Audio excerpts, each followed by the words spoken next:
नमस्कार प्रिय विद्यार्थियों। अब मैं आपको सूरदास जी के पद जो कक्षा 10 में है उनकी व्याख्या आपको बताऊंगा। उससे पहले हम दो चार बातों पर विशेष ध्यान देंगे। सबसे पहले हम एक बार ध्यान करेंगे भक्ति क्या है। भक्ति प्रेम और श्रद्धा का एक रूप है। ईश्वर के प्रति समर्पण का भाव भक्ति है। मुख्यतः हिंदी साहित्य इतिहास में हिंदी साहित्य में भक्ति दो तरह की होती है, एक निर्गुण भक्ति और एक सगुण भक्ति।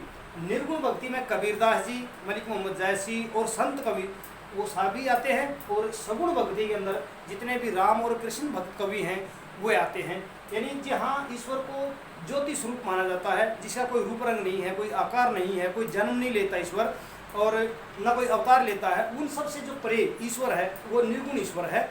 और जब सगुण ईश्वर के अंतर्गत के ईश्वर जन्म भी लेता है, जिसके माता पिता भी हैं, वो सारी चीज़ें सगुण ईश्वर के अंतर्गत आती हैं। और ये जन्म भी लेता है, इसके माता पिता भी हैं, ये मानव वाली सभी क्रियाएं करता है, वो सगुण ईश्वर है।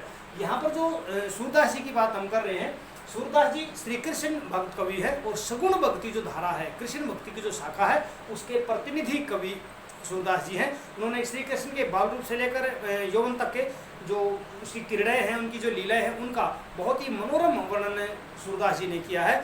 और इनको जो अगला एक पॉइंट है हमारा कृष्ण भक्त कवि है, ये भ्रमर गीत परंपरा। हिंदी साहित्य में ये जो भक्ति जो है उसमें एक गीत परंपरा चली, भ्रमर गीत। भ्रमर गीत परंपरा वह है जिसमें कवियों ने एक भंवरे के माध्यम से और गोपियों के माध्यम से श्री कृष्ण को उल्हाने दिए हैं, तो वो भ्रमर गीत परंपरा है। और उसमें वो सीधे सीधे डायरेक्ट उल्हाना उपालंब नहीं देती, बल्कि एक भंवरे को माध्यम बनाकर वो श्री कृष्ण को उल्हाना देती हैं, वो भ्रमर गीत परंपरा है। जब श्री कृष्ण जी यहाँ वृंदावन से गोकुल से मथुरा चले गए थे, तो वो फिर बार बार बुलाने पर भी, गोपियों के बुलाने पर भी वो नहीं आए। तब जो गोपियाँ हैं उनके प्रेम में जो बड़ी दुखी होती हैं, वियोग में दुखी होती हैं, तब वो अपने विभिन्न प्रकार के चिट्ठी संदेश भेजती हैं, लेकिन श्री कृष्ण जी नहीं आते।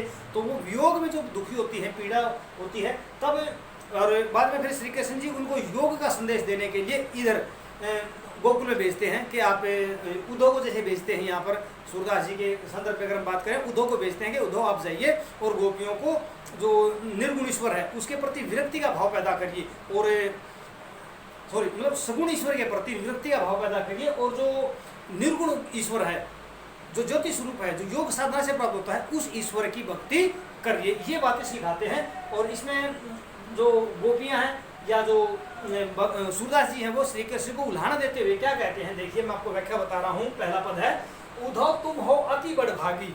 यहाँ पर सूरदास जी कहते हैं, या ये कह सकते हैं आप गोपियाँ कहती हैं कि हे उद्धव, क्योंकि यहाँ पर श्री कृष्ण जी ने उद्धव को भेजा है गोपियों को योग का संदेश देने के लिए, उनको श्री कृष्ण के प्रति जो विरक्ति का भाव पैदा करने के लिए कि श्री कृष्ण जी कुछ नहीं है, श्री कृष्ण तो केवल एक सामान्य पुरुष है, वो भगवान नहीं है, ये भाव लेकर वो यहाँ पर आते हैं। तो उसको उल्हाना उपालंब वो देती हैं गोपियाँ, और वो क्या कहती हैं कि उद्धव तुम हो अति बड़भागी, कि हे उद्धव तुम बहुत ही बड़भागी यानी सौभाग्यशाली हो, तुम बड़े अच्छी किस्मत वाले हो।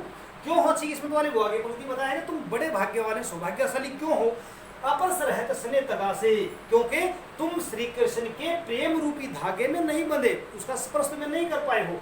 अपरस रहत, अपरस में स्पर्श नहीं कर पाए हो, स्नेह तगा प्रेम रूपी धागे में तुम श्री कृष्ण के नहीं बंधे हो।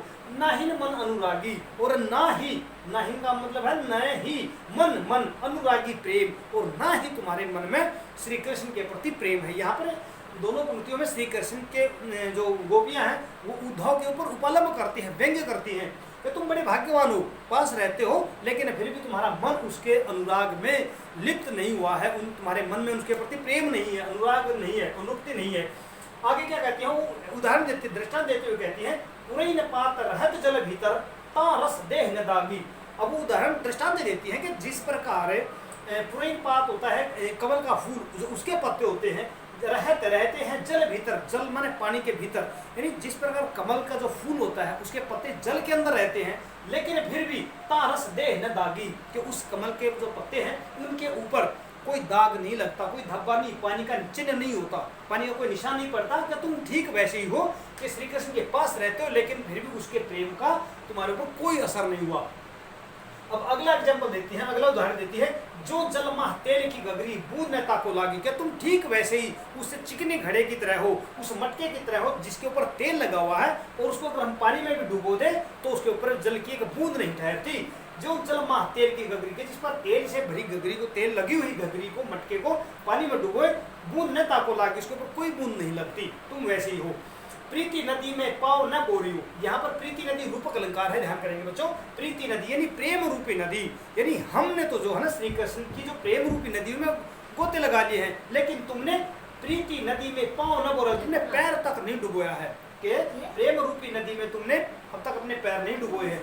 दृष्टि न रूप परागी, और न ही तुम्हारी जो दृष्टि है वो श्री कृष्ण के रूप पर मुग्ध हुई है, कोई प्रेम आसक्ति नहीं है तुम्हारे मन में श्री कृष्ण के प्रति।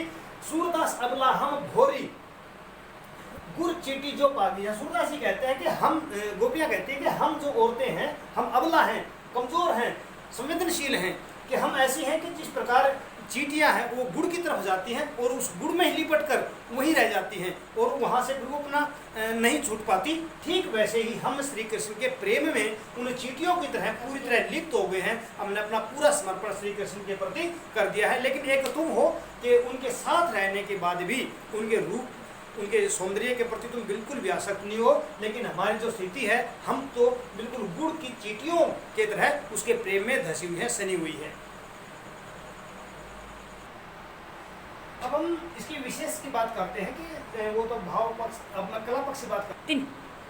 ये जो पूरा पद है, ध्यान करेंगे, ये ब्रज भाषा में लिखा गया है, क्योंकि जहाँ श्री कृष्ण का जन्म होता है वृंदावन गोकुल में, और मथुरा आगरा का वो पूरा क्षेत्र है, वो ब्रज भाषा क्षेत्र है, और सूरदास जी भी वहीं फरीदाबाद से ही ग्राम में हुए थे, तो मूलतः तो उन्होंने ब्रज भाषा का ही प्रयोग किया। तो ये जो पद है ये पूरा पूरा ब्रज भाषा में है, और ये जो ब्रज भाषा भी बहुत कोमल कर्म पदावली की है, बहुत सहज सरल ब्रज भाषा का प्रयोग किया है। दूसरी बात क्या है कि इसमें यहाँ जो योग मार्गी उद्धव है, योग मार्गी जो योग का संदेश देता है, योग सन्याय बात करके उसके ऊपर व्यंग्य किया है, तो वक्रोक्ति यहाँ पर एक अलंकार बनता है, यदि अपनी बात को घुमाकर कहना। बड़भागी बताया है तो यहाँ पर व्यंग्य है, स्नेह तगा से, यानी प्रेम रूपी धागे में वो नहीं बंधे हैं, तो रूपक अलंकार है।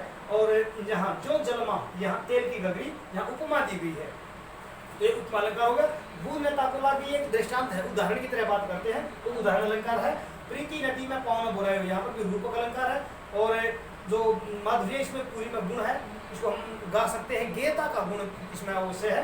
उसके साथ साथ भाषा बहुत ही सहज सरल भाषा है, इसमें ध्यान करेंगे, ब्रज भाषा है, और गेयता का गुण है, माधुर्य गुण है, इसको हम गा सकते हैं। और वक्रोक्ति, रूपक, उपमा आदि अलंकारों का इसमें प्रयोग हुआ है।